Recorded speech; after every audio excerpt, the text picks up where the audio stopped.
Fala aí, torcedor, trazendo mais um vídeo aqui no nosso canal. E nesse vídeo aí para trazer o mercado da bola do Fluminense. Fluminense que já fechou a contratação do Guilherme Arana, que já treina junto com o grupo e segue aí as negociações com o Hulk do Atlético Mineiro e o Savarino do Botafogo. São os dois nomes que estão em pauta aí no tricolor para reforçar ainda mais o time para a temporada 2026. Vamos trazer o jornalista com as últimas informações, vamos reagir aqui no nosso canal, mas antes quero convidar você que ainda não é inscrito, se inscreva, ativa o sininho das notificações para você não perder nada, tudo do Fluminense, tudo do tricolor, você encontra aqui no nosso canal. Vamos aí para o vídeo e logo depois eu trago os jogos de hoje dessa quinta-feira. Vamos agora as informações do lado do Hulk e do Atlético sob a voz de Ivana Negrão. Agora vamos ouvir o lado do interessado fluminense. No Rio de Janeiro, Cícero Mello está com a gente para falar sobre esse interesse do Flusão, que vem bem na janela, né, Cícero? Trazendo Gemes, trazendo Arana e possivelmente também o Hulk. Dá para sonhar? Bom dia. Bom dia a você, Joãozinho, Amari Pereira, ao André Dom, que é o fã de esporte, especialmente torcedor tricolor. Fluminense não desistiu de Hulk e o próximo capítulo, o novo capítulo da série ou da novela, como se dizia antigamente, é o seguinte: o ex-presidente do Fluminense, Mário Bittencourt, que está trabalhando, auxiliando o novo presidente Matheus Montenegro, conhece todos os presidentes de clubes, os diretores, ele não tem cargo ainda, o Mário Bittencourt, mas vai ter, já antecipo, ele vai ter um cargo na nova diretoria ligado ao futebol. Ele está negociando, já entrou em contato com o Atlético Mineiro, está negociando para que haja aí uma forma de viabilizar a contratação do Hulk. O Fluminense está disposto a ceder na negociação, né? Uma compensação financeira, o Fluminense aceita dar não os 60 milhões de reais da multa contratual, mas o Fluminense está disposto a ceder aí uma compensação financeira. Agora, resta chegar a um acordo de valores dessa compensação financeira. Eu tenho uma informação também que já está tudo certo com o Hulk. Contrato, tempo de contrato de 2 anos, as cláusulas do contrato com participação do Hulk em bonificações, seja por marketing, por desempenho pessoal, venda de camisa, está tudo certo. O Hulk quer vir jogar no Fluminense. Agora depende só desse acerto entre Fluminense e Atlético Mineiro. Eu soube até que o ex-presidente Mário Bittencourt já conversou com o Hulk. Quanto ao Savarino, que é uma outra, está se transformando em outra novela, existia um acordo entre Fluminense e Botafogo, ou existe. Fluminense daria o volante da base, 18 anos, o Wallace Davi, e mais uma quantia não revelada. O Savarino já se reapresentou, voltou da Venezuela e se reapresentou normalmente ao Botafogo. Então o Fluminense deu um prazo nessa negociação, até sábado, para o Botafogo e para o Savarino concordarem com o negócio, com o Botafogo está tudo certo, e o Savarino aceitar que é a palavra final para ele ser jogador do Fluminense. Daqui a pouco, na minha próxima participação, mais detalhes dessas negociações e da programação do Fluminense, já tem local definido para a estreia do Fluminense no Campeonato Carioca. Até já!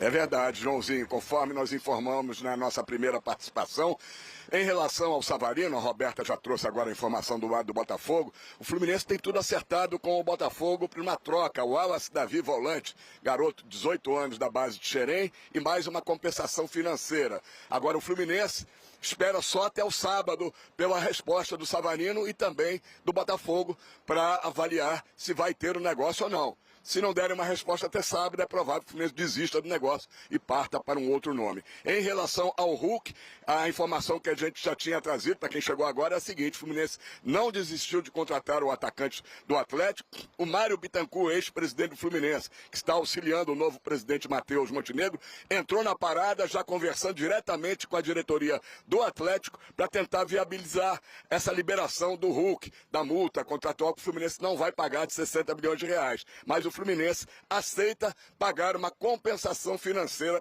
para ter o Hulk, Resta agora saber se eles vão chegar a um acordo em termos de valores. Os 2 reforços contratados até agora, Guilherme Arana, lateral esquerdo, e Gemes, zagueiro que veio do Mirassol, estão treinando com o grupo que vai começar o Campeonato Carioca, mas serão utilizados pelo técnico Luiz Ubeldia nos primeiros jogos. O grupo principal se representa daqui a pouco, 2h15 da tarde, no CT Carlos Castilho, em Jacarepaguá, para iniciar a pré-temporada, primeiro com os exames médicos e testes de avaliação física. A estreia do Fluminense no Campeonato Carioca já tem local definido. Dia 14, uma quarta-feira, 14 de janeiro, às 7 da noite, contra o Madureira, será no estádio Luso Brasileiro, na Ilha do Governador. Voltamos aos estúdios com você, Joãozinho. Um abraço.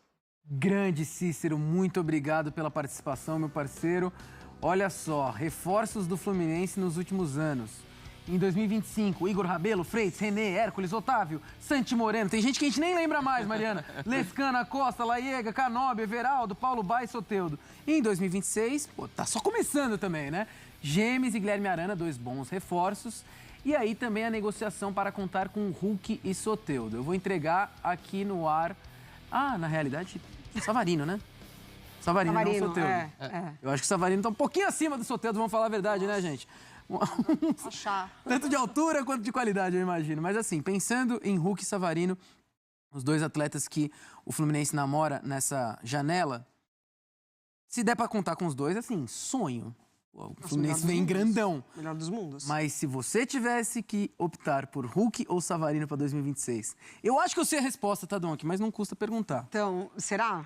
Eu acho. Vou te surpreender, porque assim, pensando no Fluminense, na estrutura de equipe do Fluminense, o ataque, essa função do cara que vai lá e vai marcar, e o gol, o Fluminense, ele passou por alguns momentos, né? Assim, retorno de John Kennedy, mas não entrega o que entregou com o Diniz na época daquele de jeito. Libertadores. Não é o melhor momento do Cano, Everaldo, que passou também por várias situações. E aí, claro, ficou muito na função o Canobi marcando, o Serna indo muito bem, né? Outros jogadores. Arias, durante todo esse período, segurou muito essa função também do Fluminense. Então, talvez, pensando nessa funcionalidade do Fluminense, o Hulk. Mas, se eu tivesse que escolher, se fosse pro meu time, Savarino. Ah, tá. Porque, pra mim, é diferente, assim, o que ele faz. Se a gente Momento volta... diferente também. Não, se a gente volta no que ele entregou no Botafogo, inclusive, né? Já vem entregando, mas eu acho que ele se tornou ali, talvez, o resta um do que o Textor fez com o Botafogo. Então, perde Thiago Almada, perde Luiz Henrique, perde Igor Jesus. Ele perdeu muitas dessas referências, né? Que o ajudaram a chegar num nível altíssimo do futebol. Mas é muito craque, assim. Eu sou muito fã do futebol do Savarino. Um craque silencioso, né? Que a gente falava tanto de Luiz Henrique, Exatamente. de Igor Jesus, Almada, né, Donk? E o Savarino, pra mim, foi tão importante quanto todos foi eles. melhor do Botafogo, né? Você também iria de Savarino pro seu time? Com muita dificuldade em responder essa questão, mas eu também iria. Porque acho que tem duas...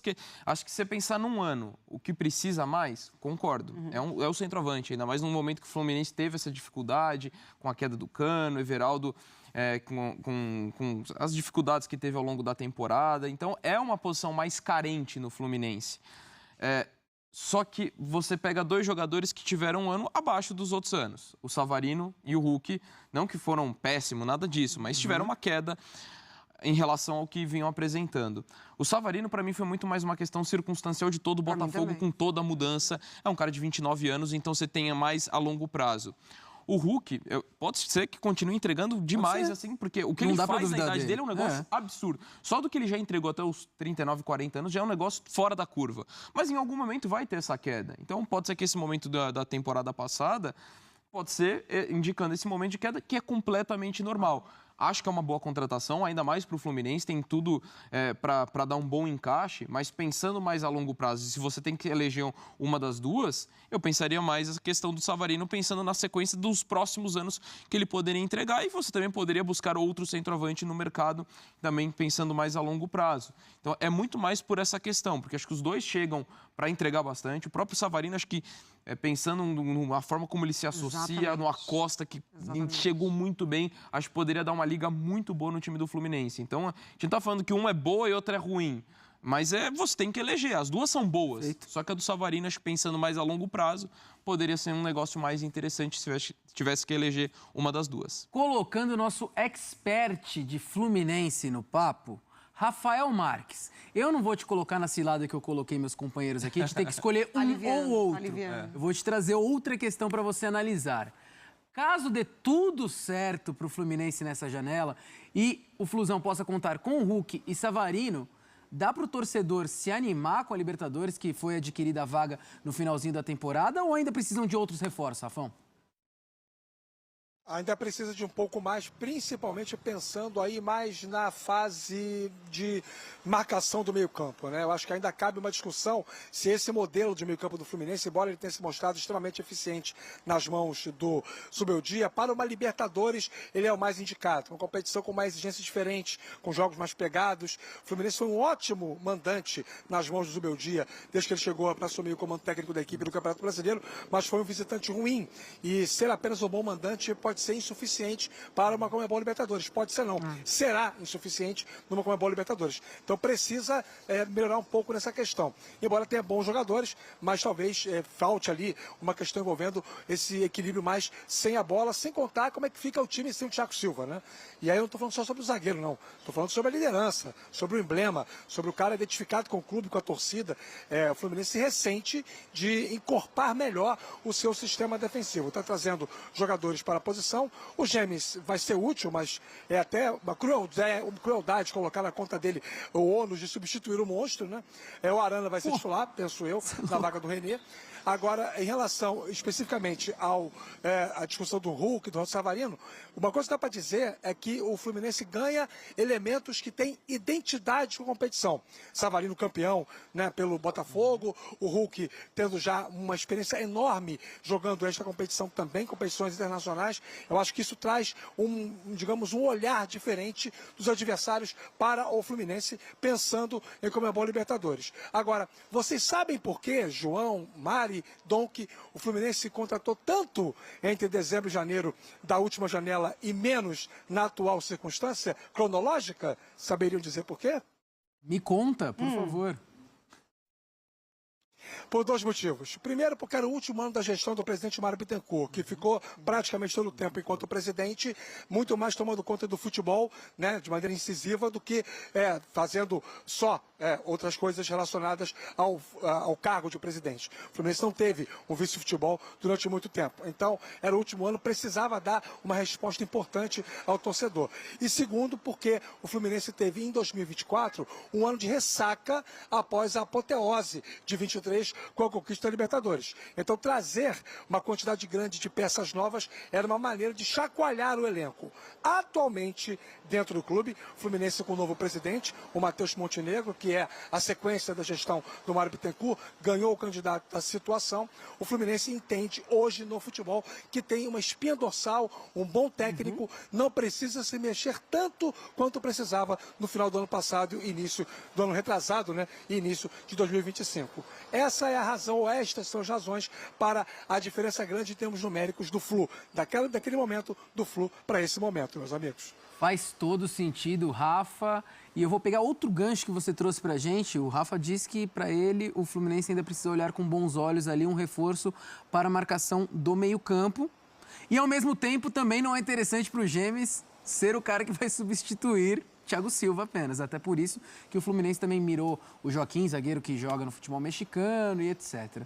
Vocês enxergam que hoje é preciso de um marcador ali de meio de campo ou de mais um zagueiro? Porque, assim, para suprir Thiago Silva, 1, 2, 3 nomes são necessários, né? Acho que as duas contratações são importantes, mas se tivesse de novo naquela coisa da escolha, Na lá escolha, que a gente Dom. tá fazendo, eu ainda priorizaria um zagueiro, porque acho que o Eu peso também, do Thiago cara. Silva é um negócio tremendo. E até para você não atribuir a um único jogador, essa conta é muito pesada. Não, até porque o Fluminense perdeu a liderança ao passar do tempo, né? Daquele Fluminense campeão de Libertadores. O Felipe Melo sai, chega Thiago Silva agora sai, o Freixes ainda não se firmou, tem bons jogos, fez um Mundial interessante. Já tinha saído o Nino, né? Quase Já voltou tinha agora. o Nino, bem lembrado, que também teve um namoro para tentar repatriar o Nino agora, não deu muito certo. Então, Mari, é importante, pô, imagina a bucha, você sair do Mirassol para ser, né, um baita destaque, uma baita temporada do James, mas assim, muito bem, substituir o Thiago, pô. E o Thiago, ele ainda tem um outro fator da capacidade dele de interferir diretamente no lado positivo, na dupla de zaga que tá com ele. Isso. Perfeito. Então, assim, ele faz o outro crescer também, ele chama muito isso, né? O jogador que está do lado dele pode sentir o peso de compor dupla com o Thiago, mas ainda assim consegue crescer. E o Fluminense, isso aconteceu no Fluminense, né? Ora com o Thiago Santos, com o Freitas, mesmo tendo essa... No individual, a gente isola esses dois jogadores, mas com o Thiago eles conseguiram crescer, porque o Thiago puxa muito. Então ainda tem isso, né? O quanto que vai desequilibrar essa linha defensiva do Fluminense, porque você perde um baita de um jogador. Pois é, hoje, quando o Fluminense se reapresentou hoje, quinta-feira, e quando a gente fala de zagueiros, já que estamos nesse papo, hoje a gente fala só de Ignacio Freitas, né, Rafa? Então, enquanto você não contar com Gêmeos, outros nomes são necessários. E os dois jogando do mesmo lado, né? Exatamente, também tem essa. O Manuel, o contrato acabou. O Fluminense tem lá a situação do Igor Rabelo, né? Que me parece um jogador que também não está muito nos planos. De fato, até numericamente, o Fluminense precisa contratar um zagueiro, mais um, além dos Gêmeos, né, para poder dar pelo menos 4 opções para o Zubeldia escolher a sua dupla de zaga. Ele não fez nenhuma variação ao longo do seu período como técnico do Fluminense, colocando um terceiro zagueiro. A última vez que o Fluminense jogou com 3 zagueiros foi com o Renato Gaúcho, naquele período do Mundial de Clubes e um pouquinho depois do retorno, né, no Campeonato Brasileiro. Desde que o Zubeldia chegou, o Fluminense basicamente joga com uma linha de 4 na defesa, com 3 homens no meio campo e 3 atacantes. Ora, esses 3 homens no meio campo são 3 volantes, quando a Costa não estava em condições físicas. Depois que ele adquiriu essa condição, ele é titular absoluto. Aliás, a intenção do Savarino é justamente para poder ter essa dupla do lado esquerdo, sem fazer nenhum tipo de comparação direta, mas só para que o FanSport tenha uma ideia semelhante ao que aconteceu com o Botafogo em 2024, o Acosta seria o Almada no Fluminense e o Savarino, né? A possibilidade de eles fazerem a troca, ora pelo lado esquerdo, ora por dentro. É um paralelo que eu acho importante para poder ganhar essa movimentação. Nesse caso, entre Canóbio e Serna, perde a posição. Serna é menos decisivo do que o Canóbio, embora os dois sejam jogadores irregulares, ou até podem jogar juntos, um deles fazendo a função de centroavante. Mas se o Fluminense contratar o Hulk, certamente é para o Hulk ser titular. Essa história de centroavante do Fluminense, desde que o Cano brilhou em 2023 e foi o Rei da América, de lá para cá virou uma espécie de trauma, né, de drama dentro do clube, porque, como destacou a Mari, ninguém conseguiu bater no peito e dizer: eu sou o centroavante do Fluminense. Sabe aquela história, né, João? O melhor sempre era o que estava no banco, o que jogava não prestava. Acontece muito, viu, Rafa? Acontece muito. No Fluminense tem acontecido até demais. E muita gente também, com esses possíveis reforços, vão perder espaço, né? A gente pensa em Keno, Soteldo, o próprio Cano. Tá lá ainda, vai estar representado hoje. Se chegar Hulk, Savarino e tudo mais. Mas já eram peças que estavam perdendo, assim como o Ganso também, no meio na meia armação. Em outro contexto, né? Vão acabar perdendo. O Ganso está nos planos, tá? Sim. O Ganso é um jogador que vai ficar nos planos. Ele hoje não é titular porque ele não dá intensidade ao meio-campo, mas o Fluminense sabe o valor que ele tem tecnicamente. O Zubeldia gosta do futebol dele, mas acha que ele não é jogador para todos os jogos. E também acho que não é. Claro. Acho que o Zubeldia tem razão. Os jogos do Maracanã, os jogos de uma exigência física um pouco menor, o Ganso ainda pode fazer a diferença, e muito. O talento dele é inquestionável e é uma unanimidade esse contexto dentro do Fluminense. Agora, pensando numa questão mais ampla de temporada, de Libertadores, pode ser que ele perca um pouco de espaço como um jogador, não diria titular, mas como uma das peças. Futebol hoje você tem que planejar o seu time para 16 peças e não para 11. Evidentemente que o jogo muda o planejamento prévio, né? Mas o técnico tem que ter na cabeça os 5 jogadores que ele vai utilizar durante a partida num primeiro momento. E aí o Ganso está nesse contexto, principalmente nos jogos do Maracanã. Perfeito, Rafael Marques, muito obrigado pela sua participação aqui no Sport Center com a gente. Abrilhantou o nosso papo sobre Fluminense e os demais clubes que citamos. Tamo junto, parceiro. Sempre, Joãozinho. Um abração a você, a Mari, ao Dom, que eu volto logo mais no Equipe F, cobrindo a festa de abertura do Campeonato Carioca. Domingo já tem Flamengo e Portuguesa em Volta Redonda, jogo antecipado da 5ª rodada da Taça Guanabara. Logo mais eu volto com todos esses detalhes. Um abraço a todos. Maravilha, monstro. Aguardamos você, então, no Equipe F mais tarde. Na tela agora, o Cruzeiro que pede passagem no Sport Center. Vamos falar agora do calendário do Cabuloso. Então tá aí, pessoal, foi o vídeo onde os comentaristas debateram e agora a gente vai passar nos jogos de hoje, nessa quinta-feira, dar uma atualizada aí Começando pelo Campeonato Paranaense, teremos Cascavel e Azuris, Andraus e Atlético Paranaense. Campeonato Catarinense, Carlos Renault e Concórdia. Campeonato Cearense, Iguatu e Maranguape. Supercopa da Espanha, olha que jogaço, pessoal, é clássico. Atlético de Madrid e Real Madrid. Jogaço hoje, 4 horas da tarde. Olha, outro jogaço também, campeonato inglês, Arsenal e Liverpool, grande jogo também. Aí tem campeonato italiano, Cremonese e Cagliari, Milan e Gênua. Supercopa da França, PSG e Olympique Marseille. Aí tem campeonato da Arábia Saudita também, jogos amistosos acontecendo e outros jogos que teremos durante o dia de hoje. E copinha, pessoal, copinha tem para você assistir o dia todo, ó. Começando ali 13 horas o primeiro jogo e aí vai, ó, até 9 horas da noite tem copinha o dia todo, mas entre copinha, eu gosto muito da copinha, mas esses jogos aqui, ó, Arsenal e Liverpool e Atlético de Madrid e Real Madrid, rapaz, que dois jogaços. Gostou do vídeo? Deixa o like, se inscreva no canal, ativa o sininho das notificações. Forte abraço a todos e até nosso próximo vídeo aqui no nosso canal.